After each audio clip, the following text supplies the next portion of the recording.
तो देखिए बच्चों सैंपल पेपर का क्वेश्चन नंबर 31 के और का बी पार्ट ये है कि obtain the expression for the electric field intensity due to a uniformly charged spherical shell of radius r at a point distant small r from the centre of the shell outside it. Draw the graph showing the variation of the electric field E with small r for small r is greater than capital R and small r is less than capital R. तो बच्चों देखिए यहाँ पे हमको किसी charged spherical cell के बाहर electric field intensity का फार्मूला डिराइव करना है. ये गॉस थ्योरम का क्वेश्चन है बच्चों. देखिए कैसे करते हैं बच्चों. मान लेते हैं कि एक ये सेल है. सेल समझते हो ना, जैसे एक स्फेयर हो जो थिन लेयर से बनाया जाए, बिल्कुल जैसे नहीं गेंद आती है उसके अंदर, मतलब जैसे फुटबॉल कह सकते हो, ठीक है, उसके अंदर कोई मटेरियल ना हो, उस स्फेयर को बोलते हैं सेल. और उसकी जो ये लेयर है ये बहुत थिन होती है बच्चों. तो ये सेल है जिसकी रेडियस उन्होंने कहा कैपिटल R, ठीक है. और इस सेल के बाहर एक पॉइंट P है जहां हमें इलेक्ट्रिक फील्ड इंटेंसिटी निकालनी है.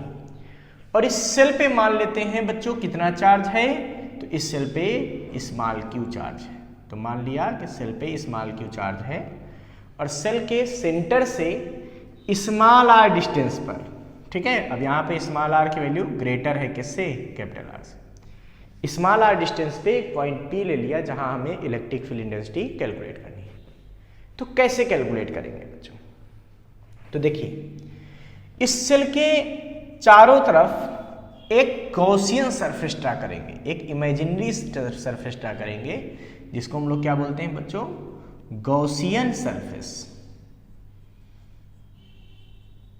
ठीक. और इस P पॉइंट के चारों तरफ जहां इलेक्ट्रिक फील्ड निकालनी है उसके चारों तरफ हम एक एरिया कंस्ट्रक्ट करेंगे dA.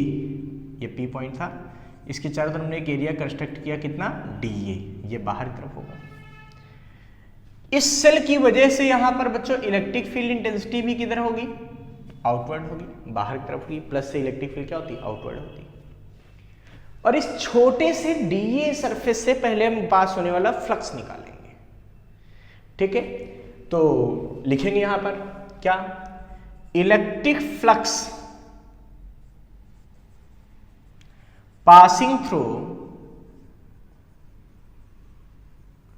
स्मॉल एरिया dA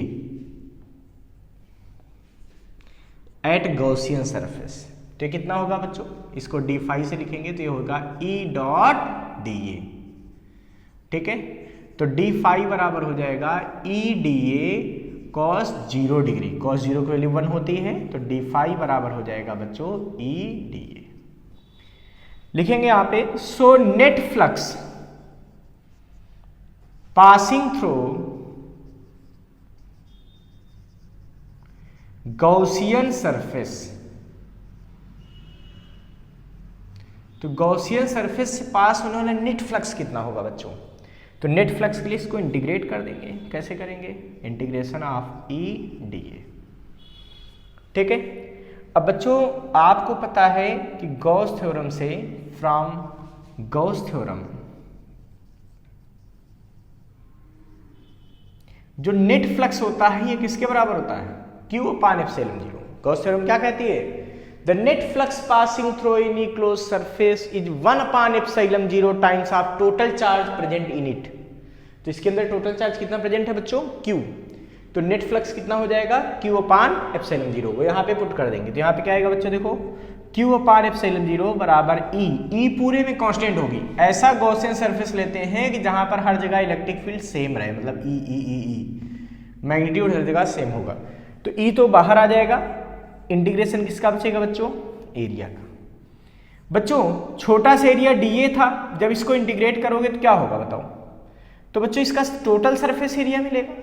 अब इस गॉसियन सरफेस का टोटल सरफेस एरिया कितना होगा, 4 पाई r स्क्वायर, जहां r होगी इसकी गॉसियन सरफेस की रेडियस यानी कि 4 पाई स्मॉल r स्क्वायर. ये वैल्यू हम यहां पुट कर देंगे तो हमें क्या मिलेगा बच्चों, ये मिलेगा Q अपान एप्सिलॉन 0 बराबर E into 4 pi small r square. तो E कितना हो जाएगा बच्चों, यहां से इलेक्ट्रिक फील्ड इंटेंसिटी हो जाएगी 1/4πε0 Q/r²। ये इलेक्ट्रिक फील्ड इंटेंसिटी हो जाएगी आउटसाइड द स्फीयर। ठीक है, ये गॉसियन सरफेस के बाहर, मतलब ये स्फेरिकल सेल के बाहर इलेक्ट्रिक फील्ड इंटेंसिटी क्या होगी 1/4πε0 Q/r²। और एक बात का और ध्यान रखना बच्चों, इसके अंदर अगर हम बात करेंगे कभी भी, तो अंदर इलेक्ट्रिक फील्ड 0 होती है, क्योंकि अंदर कभी भी गॉसियन सरफेस बनाओगे ना तो वहां से कोई चार्ज ही इनक्लोज नहीं होगा, क्योंकि सेल के अंदर कोई चार्ज नहीं होता, जो भी चार्ज होता है बाहर भी होता है। तो सेल के बाहर इलेक्ट्रिक फील्ड इंटेंसिटी ये होती है, और अंदर क्या होती है 0 होती है। इनसाइड द सेल, ध्यान रखना ये इसमें पूछा नहीं गया, फिर भी हम आपको बता दे रहे हैं। ठीक है, इलेक्ट्रिक फील्ड इंटेंसिटी इज 0। और एट सरफेस कितनी होती है बच्चों, तो सरफेस के लिए क्या करोगे, स्मॉल आर को कम करते करते करते यहाँ ले आओ कैपिटल आर पे, यानी कि स्मॉल आर बराबर कैपिटल आर हो जाता है। तो वहां पे ई बचता है 1/4πε0 Q/R²। क्या बचता है 1/4πε0 Q/R²। ये तो बच्चों इसकी इलेक्ट्रिक फील्ड इंटेंसिटी हो गई। ठीक है, अब हमसे पूछा गया है कि इसका इलेक्ट्रिक फील्ड का वेरिएशन दिखाना है with the distance small r. तो वो कैसे दिखाएंगे? तो देखिए बच्चों, हमको ये पता है कि अगर कोई चार्ज सेल है जिसमें क्यू चार्ज रखा है, किसी सेल पे क्यू चार्ज फैला दिया गया है, तो इसके सरफेस पे इलेक्ट्रिक फील्ड इंटेंसिटी क्या होती है 1/4πε0 Q/R²। इसके अंदर इलेक्ट्रिक फील्ड क्या होती है बच्चों 0 होती है। क्यों? क्योंकि अंदर कोई चार्ज इंक्लोज नहीं होता। ठीक है, और इसके बाहर इलेक्ट्रिक फील्ड इंटेंसिटी क्या होती है, वो होती है 1/4πε0 Q/r²। तो इसका बच्चों वेरिएशन कैसे दिखाएंगे इलेक्ट्रिक फील्ड का? तो हम ऐसा करते हैं कि वाई एक्सिस पे वेरिएशन दिखा देते हैं इलेक्ट्रिक फील्ड का, और यहाँ पे हम आर लेते हैं डिस्टेंस। ठीक है, ध्यान रखिएगा। तो बच्चों जब 0 होगा स्मॉल आर, मतलब ये यहाँ पे होगा, उस समय तो इलेक्ट्रिक फील्ड 0 रहेगी। कब तक 0 रहेगी इलेक्ट्रिक फील्ड? जब तक स्मॉल आर की वैल्यू कैपिटल आर के बराबर नहीं हो जाती। मतलब यहाँ तक इलेक्ट्रिक फील्ड क्या रहेगी 0 रहेगी। कहाँ तक? स्मॉल आर बराबर कैपिटल आर। ऐसे इधर भी अगर बनाओगे तो इधर भी 0 मिलेगी।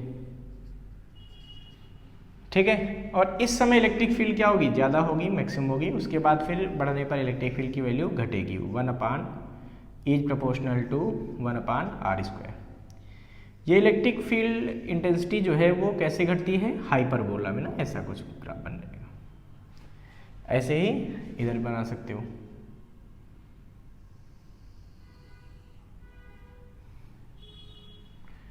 ठीक है, तो कुछ इस तरह के ग्राफ हमारे पास बन जाएंगे।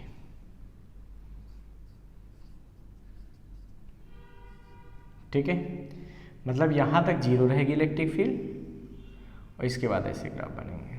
तो ये हमारे पास इलेक्ट्रिक फील्ड का वेरिएशन हो गया विद डिस्टेंस। ठीक है, ड्यू टू सेल। इसको फटाफट नोट कर लीजिए बच्चों।